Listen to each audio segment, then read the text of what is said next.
ఇప్పుడు ఈ డాక్యుమెంట్లో మనం ఏదైనా ఒక పిక్చర్ని ఇన్సర్ట్ చేయాలనుకోండి, అంటే ఏదైనా ఒక పిక్చర్ని ఇన్సర్ట్ చేయాలి.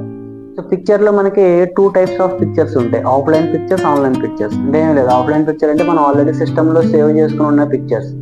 ఆన్లైన్ పిక్చర్ అంటే డైరెక్ట్ మన నెట్ కనెక్ట్ అయింది అనుకోండి సిస్టమ్కి, ఇంటర్నెట్ ద్వారా పిక్చర్ని తెచ్చుకోవచ్చు. ఫర్ ఎగ్జాంపుల్ చూడండి, మీరు ఎక్కడైతే పిక్చర్ ఇన్సర్ట్ చేయాలనుకుంటున్నారో అక్కడ కర్సర్ని ప్లేస్ చేసి ఇక్కడ చూడండి, ఇన్సర్ట్ మెనూలో పిక్చర్ అనే ఆప్షన్ ఉంది కదా, టేబుల్ అనే ఆప్షన్ నెక్స్ట్ క్లాస్లో ఎక్స్ప్లెయిన్ చేస్తాను మీకు. ఇక్కడ చూడండి, పిక్చర్ని క్లిక్ చేయండి. పిక్చర్ని క్లిక్ చేయగానే మీ సిస్టంలో పిక్చర్స్ ఎక్కడ ఉన్నాయని అడుగుతుంది. సో పిక్చర్ ఎక్కడైతే ఉందో ఆ లొకేషన్కి వెళ్ళి ఆ పిక్చర్ని ఇన్సర్ట్ చేయండి. చూడండి, ఆటోమేటిక్గా పిక్చర్ ఇన్సర్ట్ అయింది కదా.